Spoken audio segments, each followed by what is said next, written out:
During the 2024 presidential election campaign, "Drill, baby, drill" was one of the slogans embraced by Donald Trump. It was a clear signal he would reverse policies aimed at reducing greenhouse gas emissions and promote fossil fuels instead of green energy.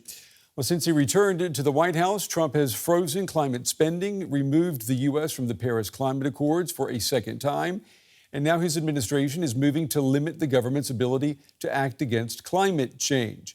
It wants to scrap the endangerment finding, which has been used by the Environmental Protection Agency to regulate climate pollutants in the U.S. for the past 15 years. Reducing greenhouse gases has been at the heart of the U.S. Environmental Protection Agency since 2009. Now it's trying to overturn its own climate regulations, measures designed to protect the environment and people from harm. EPA Administrator Lee Zeldin says repealing the endangerment finding is essential. It would, he stresses, drive a dagger straight into the heart of the climate change religion and reduce the cost of living for American families. If finalized, today's announcement would amount to the largest deregulatory action in the history of the United States. We at EPA must choose to both protect the environment and grow the economy. Experts say scrapping key climate protections will end up costing money. So they've really set up this false binary that somehow regulation only costs money and deregulating saves money. But all of the evidence shows that's just not true. If we see this move away from cleaning up the vehicle fleet happen, then you're going to see more asthma attacks, more heart attacks, more direct health impacts like that as well. Tearing up rules on exhaust fumes and other greenhouse gas emissions may not prove popular. The EPA says it will hold 45 days of public consultations. Environmental activists have pledged to fight the move through the courts. Well, I'm joined now by Gina McCarthy. She served as the first White House National Climate Advisor under President Biden from 2021 to 2022. She also headed the EPA, the Environmental Protection Agency, during President Barack Obama's second term. Ms. McCarthy, it's good to have you with us. Let me ask you, from the outside, it looks like the Trump administration is trying to erase the EPA's authority to regulate greenhouse gas emissions.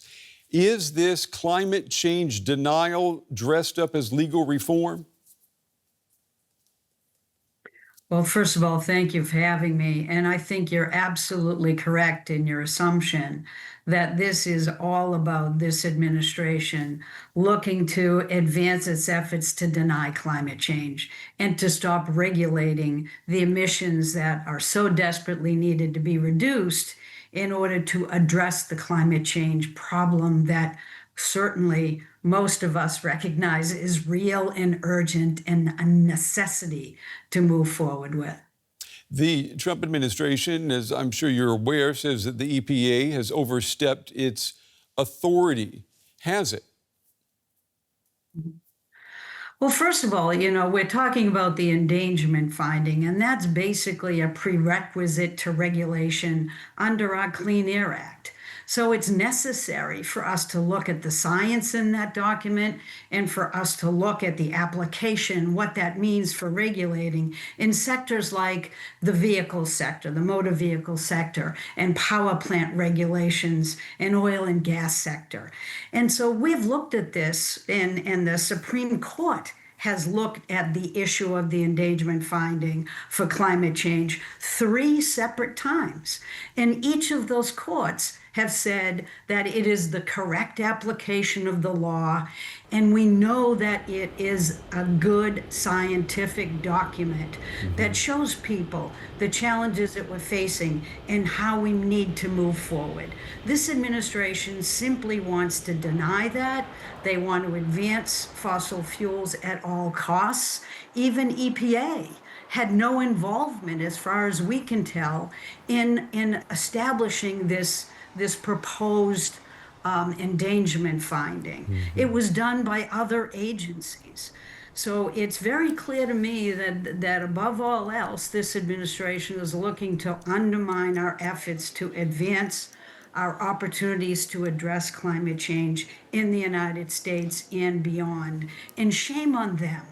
Shame on them for not recognizing that this is the challenge of our lifetime, and we have to address it. I'm glad you mentioned endangerment finding. I mean, it's a term that not many people have heard of, but to make clear here, it allowed the Obama administration to set the country's first limits on greenhouse gases for cars and power plants.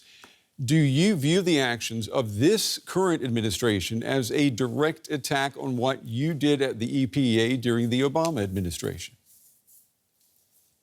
It absolutely is, but I even think it's more than that. This administration simply wants to deny climate change. It wants to advance fossil fuels.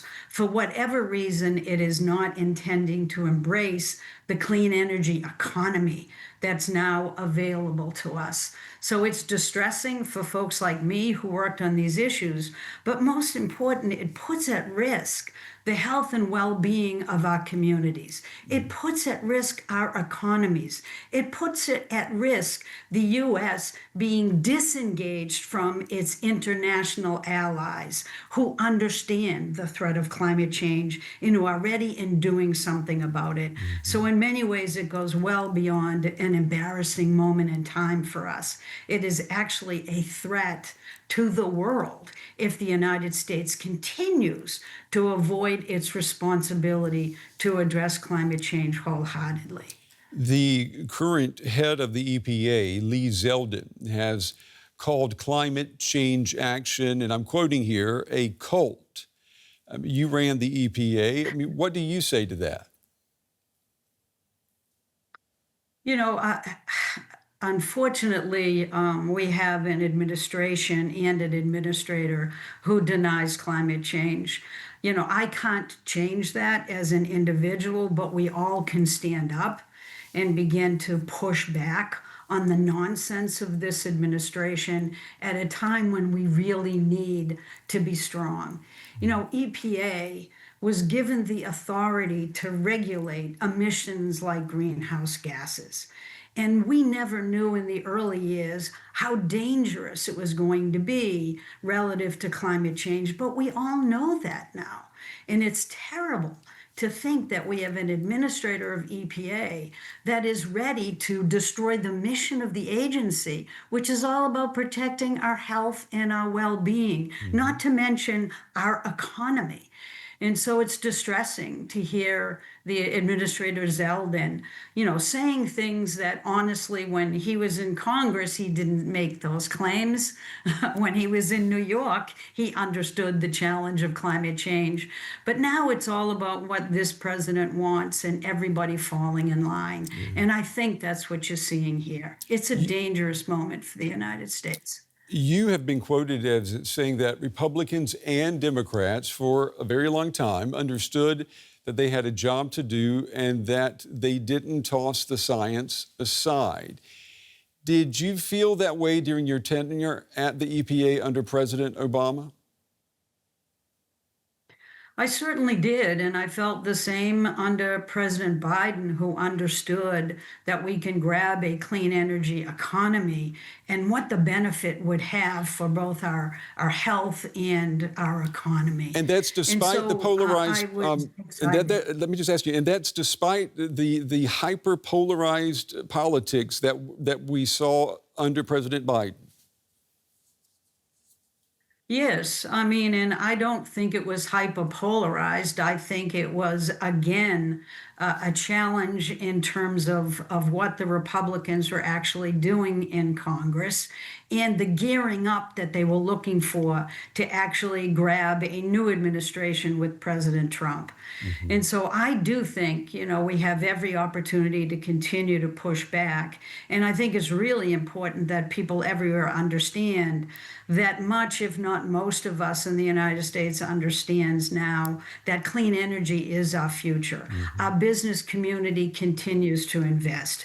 We have work going now on Bloomberg philanthropies on America is All In to make sure when that our federal government fails us, as this one is, we have an ability to actually grab states and local communities and begin to act as the science tells us, as our economy demands. The opportunities for us are still there, and we are going to grab them. America is all in, and we're going to continue to shout that from every rooftop we can. I want to ask you, when Donald Trump was running for his second term in office, oil executives went to Mar-a-Lago in Florida. They were asked to help raise $1 billion for his campaign, which they did. President Trump signed into law just last month about $18 billion in new and expanded incentives for the oil and gas industry. And we also saw last month in the U.S.-EU trade deal a promise by Europe to purchase unprecedented amounts of energy from the U.S. When you add all of that to what is happening now at the EPA, is the fossil fuel industry now getting from Trump what it paid for? Well, I mean, it seemed very clear to me, during the campaign that he was looking to do exactly what you're talking about, which is you give me money if you're a fossil fuel company, and I will give you opportunities to actually advance, no matter what the law said, no matter what the impact that would have on health and our economy. So that is exactly what he proposed to do, and he's carried out. He is literally trying to buy the United States of America in a way that I have never seen before. I mean, we are talking about ignoring regulations. He's proposing not just to basically take away our climate change science, but he's also looking to continue to invest in industries in a way that is totally illegal and against regulations. He's basically decided that if you're a fossil fuel company like a coal facility, you can just ask for an exemption and I'll give it to you for a while. So it is a complete undermining of our legal authority and our regulatory structure that we see happening today. It began in I think during his campaign, and he's kept many of those promises as he's moved forward as our president. And frankly, it's not just distressing. It's or disappointing, which of course it is, but it's very dangerous. It's dangerous to the credibility of the United States. It's dangerous to our economy. And overall, it's dangerous in terms of our worldview of understanding that we all need to work together to address climate change. And shame on the President of the United States for denying it, and shame on Lee Zeldin, the administrator of EPA, for moving forward with a ridiculous challenge to the endangerment finding on climate change. Okay, Ms. McCarthy, unfortunately, we are out of time, but we appreciate you taking the time to talk with us today. Gina McCarthy, former director of the EPA. Thank you. Thank you so much.